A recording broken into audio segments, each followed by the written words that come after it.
The purpose of this meeting is to provide you with information on the measure that will be on the ballot. The ballot of Election Day, of course, is November 7th. So we want to provide you with some information that you need to make an informed decision on this particular measure. And so what we'll have today is some slides to go over this measure. I'm going to do some quick introductions. To my right, of course, is Mayor Vargas. He'll be talking about some of the items on there. And to my left, of course, is Councilman Corona. And so what we'll do is at the conclusion of this meeting, after we're all done, if there's any questions, please come up and see us directly. So we're going to handle it that way and go from there. So without further ado, what we're going to do now is jump into some of these slides, and then we'll go from there. So I'm going to kick it off to either Mayor Vargas or Councilman Corona, whoever would like to start. We'll go from there. Well, good evening, everybody. Thank you for showing up, and to our viewers on YouTube or Facebook. You're streaming everywhere. All right, so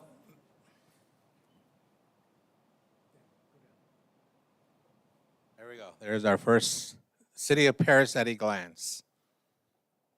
I know that's what everybody's complaining about, that glance right there, the trucks.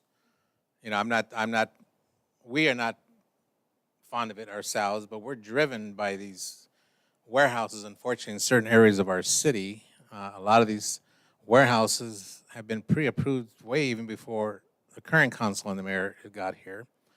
They went dormant because of the crisis with the session. Pardon me? No, I'm lacking the word here. No, the recession. Thank you. Due to the recession, you know, a couple of times we had some good crashes there, so these projects went dormant. Then all of a sudden, when Malcolm Corona, myself, and the other new members come on, we just started flourishing with warehouses. And it looks, you know, we look like we're the ones that did this. But either way, it doesn't matter. These are being built in areas that are designated by the general specific plan for the city as being light industrial areas, and some of them are driven because of the Air Force Base. There's an accident potential zone, which doesn't even allow you to do anything but a warehouse or a storage facility. So that being said, obviously over the last several years, there's been a lot of warehouses that have grown, and because of that, we are now receiving a lot of potholes and damages on our roads, and that's what Measure A is all about. So I'll let you take the next slide. Thank you, and you know, just want to tell you guys thank you for coming out. For all the people that are watching at home as well too. You know, it's important that you guys are knowledgeable about what's going on in the city and what's coming up. But with the next item, we're going to be talking about just the increased Paris infrastructure costs. So with obviously more warehouses means more trucks and more wear and tear on the roads as well too. You know, it's just something that's kind of ongoing. So a lot of times, some of these warehouses, they paid an initial fee to construct the road or do the infrastructure, but the ongoing cost seems to be on the burden of the Paris residents. And so that's kind of the purpose of the Measure A tax, is to those that are kind of doing the wear and tear are also contributing to it, especially in those areas too. So I think I kind of pretty much covered everything, but pretty much, you know, I guess in general is that with more infrastructure is more cost. So that's it. All right, so Measure A funding for the Paris public roads. What, if it's approved, this will provide approximately $4 million. So we had a study done, an analysis done, what it would cost to keep maintaining our roads, and that's the magical number came up of $4 million annually. So this will be a special business license tax, and the business meaning the light industrial buildings that are creating the trucks that are associated with their business that are creating these damages to our roads. It's not a tax on the residents. It's not a tax on a grocery store. It's strictly the light industrial buildings, folks. Measure A would establish a business license for over 30 years at the rate of 10.7 cents per square foot. And there is also a built-in escalator in that based on the CPI that happens annually as well. But again, we have to stress, and it's very important that you share with your neighbors, everybody who's going to be coming out to vote on November 7th, it's not a tax on our residents, it's a tax on the businesses, the light industrial businesses that have the big, large trucks. Okay, so I think the mayor kind of said part of the next one, but I think it's worth mentioning again. Okay, so for the funding to improve, operate, maintain, repair, and or restore Paris public roads. Okay, so who would pay the cost of the measure? I want to make this very clear again after the mayor already said it. But Measure A would be a tax paid by distribution facilities and industrial businesses. Okay, so Paris residents and visitors would not pay the tax. Okay, to go along with that, I know there might have been some confusion because the word businesses was thrown out there.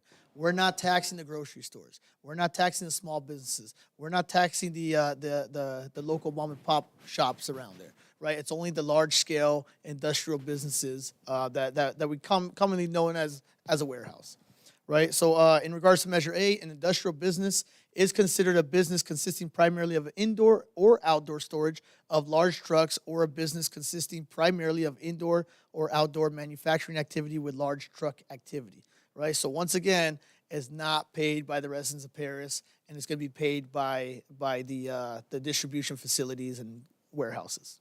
So I just want to stress that again. Okay, so another key important information is that this requires a 2/3 vote. It's not just pass or fails. You have to have 2/3 of the registered voters approve this. And that's because this is a special tax, which means it can only be used for all the repairs of the roads that were just explained. We can't use it to build a park, can't use it to build a skate park, only to repair our roads that are damaged by these businesses in the designated streets, which means our truck routes, and any connector road that connects them to these truck routes, they will be included as well. So for an example, Ramona Expressway is not a truck route. We will maintain that road. There's a lot of different streets, but to just an example, Redlands is the north and southbound truck route east of Paris Boulevard, and on the west side it's Indian. So those are the two primary up and down streets. And there are some connector roads in between, like Harley Knox, Morgan, Placencia, but they'll be identified. But this money can only be used specifically to repair those roads only. And that's real important for everybody to understand that. And at this point, we're going to let our deputy city manager, who's the finance guy as well for the city, he's going to take over from here and talk about the monies. Thank you, Mayor Vargas. Thank you. Yes, as the mayor mentioned, my name is Ernie right now. I'm the deputy city manager here. A couple things I wanted to point out before we get started too. I believe out there, there's some publications if you want to pick up, which include fact sheets about Measure A. Some of the stuff that we're including here is on that fact sheet as well. We also have some frequently asked questions. Some of the stuff that we may miss here, it's on that publication, so you may want to know more about. Grab that publication, take a look at that.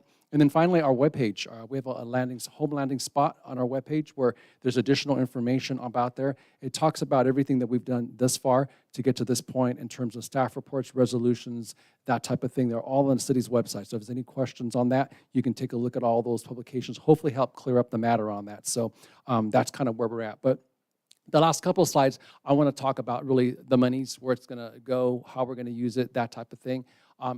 More importantly, accountability, local control, because as Mayor Vargas indicated, this is a special tax. It does require 2/3 of all voters voting to be approved. This money has to go into a separate fund, a special pot of money that cannot be used for anything else other than the dedication of these roads and the repairs. So we're going to keep strict watch over these funds.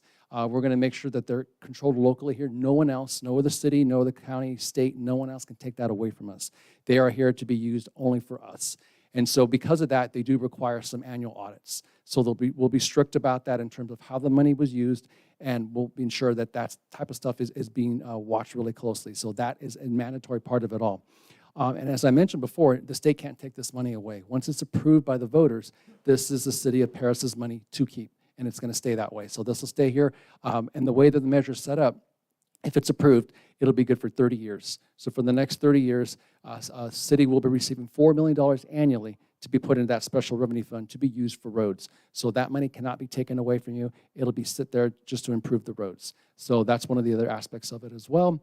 And again, the residents and visitors will not pay for the tax. It'll be the industrial warehouse areas of that place. So that'll be placed on them as well. So in terms of, what's happening, why we're doing this. So when you take a look at some of the areas around Paris, around the roads and the industrial areas, you think about potholes. And so our Public Works Department and engineering are both hard at work repairing those potholes. And to put this in perspective of where we're at and why we're doing what we're doing. So if you go back and look at fiscal year 22, we repaired close to 2,800 potholes. And that's amazing. I mean, there's the cost associated with that. And I'll go over that in just a minute as well. And the following year, 22-23, we repaired 3,100 potholes. I mean, and like I said, that's administrative time, that's labor, that's costs for whatever, construction. There's a lot of stuff that goes along with that. And to put that into perspective, that would be about 2,800 of those 50-pound bags of asphalt. So it's a lot of asphalt purchased on top of all the administrative work that goes into repairing these potholes. So just want to give you some context of what we're dealing with and why we need to have this put into place of where we're going with. So next slide. And then finally, repair costs. You may want to know what this is costing us annually. So basically what we do every year is we put together what we call a CIP. And that CIP goes into repairing a lot of these things. And so inclusive of that are pothole repairs, we have slurry seals, we have overlay and pavement rehab programs. So all this goes into thought as we're preparing budgets, set aside money.